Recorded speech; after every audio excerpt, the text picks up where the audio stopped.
When I died and came back, discover the profound peace I found beyond life. A crisp Saturday morning set the stage for a day dedicated to snow removal tasks, an essential detail to bear in mind. With a meticulous plan in place, my son and I were prepared for the day. Prior to fetching him, I had communicated my intention to tackle the first 2 customers on the eastern riverbank. It's worth reflecting on the fact that had this incident unfolded on an ordinary weekday, Monday through Friday, the narrative might have taken a drastically different turn. Envision a deserted daycare center on a typical bustling day, a child wandering amidst the snowy landscape, discovering my unconscious form buried in a snowbank, with fate hanging in the balance. The significance of this occurring on a Saturday cannot be overstated, as weekends rendered the daycare facility dormant, devoid of life's daily rhythm. Emphasizing our manual approach to snow clearance, a laborious endeavor driven by human effort wielding shovels, not the efficiency of machines. It was during this chore, at the threshold of the first house, that an indescribable sensation coursed through me. It felt as if an invisible thread, an intangible connection, had snapped within the confines of my chest. However, let me clarify, this was not marked by agonizing pain. A heart attack was the furthest thing from my mind. My preconceived notion of a heart attack always involved overwhelming, chest-crushing pressure. Nevertheless, this unexplained feeling of unease was unlike anything I had imagined. Without hesitation, I persevered, resolutely carrying out my duties to complete the driveway. Subsequently, I re-entered the cab of my trusty truck, setting forth on the journey to the next customer's residence. In those days, I had a smoking habit, and feeling a bit queasy, I opted for a cigarette. Upon reaching the next job site, I retrieved my trusty shovel from the back of my truck. Cindy, perched by her living room window, caught sight of me and waved a greeting. I reciprocated the gesture and embarked on the journey to her front door. The moment her eyes met mine, she didn't mince words, bluntly commenting on my less than rosy appearance. With a peculiar penchant for self-deprecating humor, I took her observation in stride, expressing gratitude for her rather unique compliment.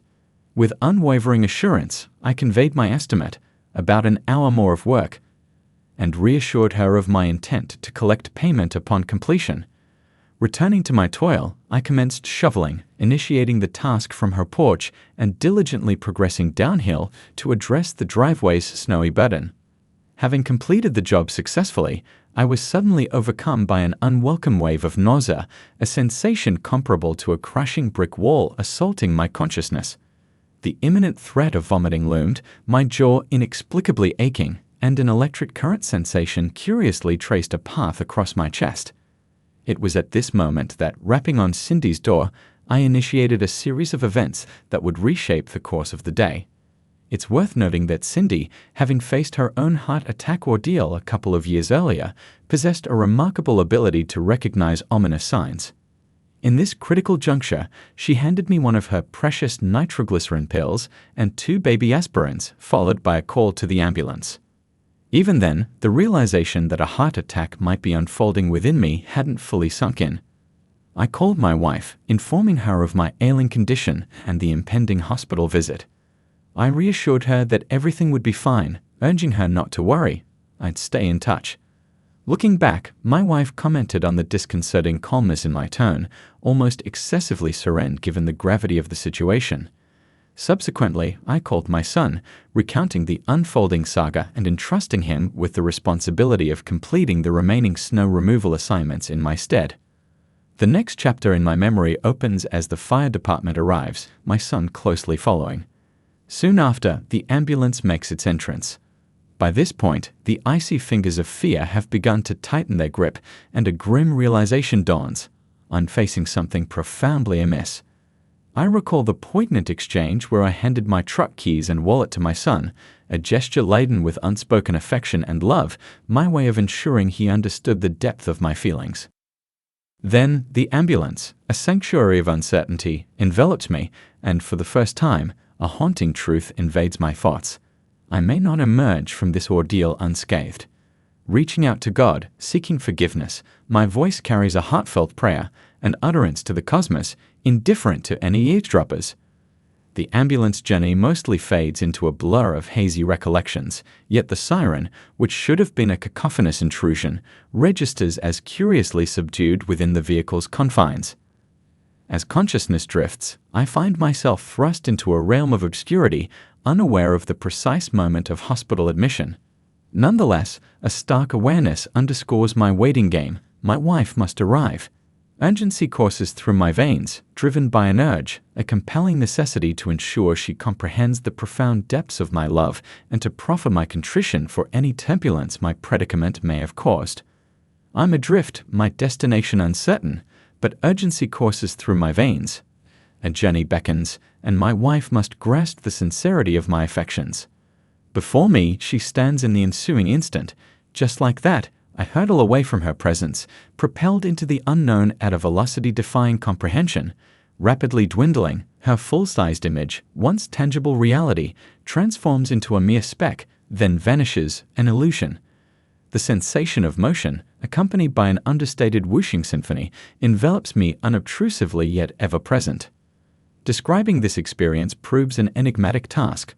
Words scarcely seem adequate to encapsulate its essence. Conspicuously absent from my recollection is a tunnel illuminated by an ethereal light. Nonetheless, an all-encompassing tranquility, a profound warmth, and a purity of peace suffused the entirety of my being. In that poignant instant, I comprehended my own demise, and from the depths of my consciousness emerged a solitary thought. This isn't all that bad. Within this tale resides an intriguing paradox. An internal struggle torn between staying with cherished family and departing from the enigmatic realm that cradled me. Elucidating this sentiment proves a formidable task, for the encounter I recount stands as the most exquisite I've ever known. A profound tranquility enveloped me, akin to immersion in an ocean of pure love.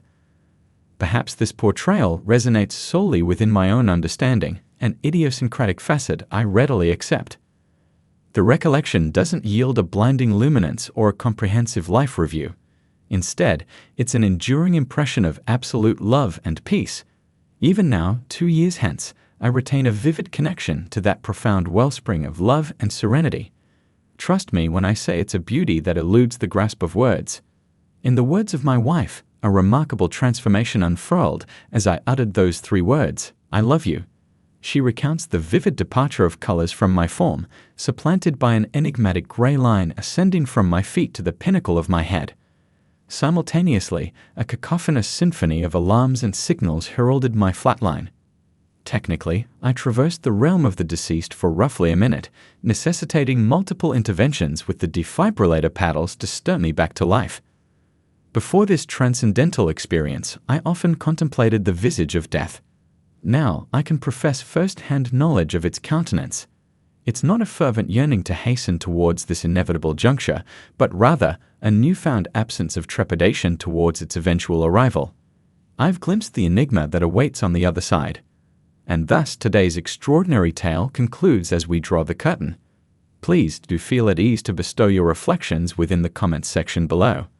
Until our next rendezvous in the realm of video, remember the importance of safety and remain open to the blessings that grace your path.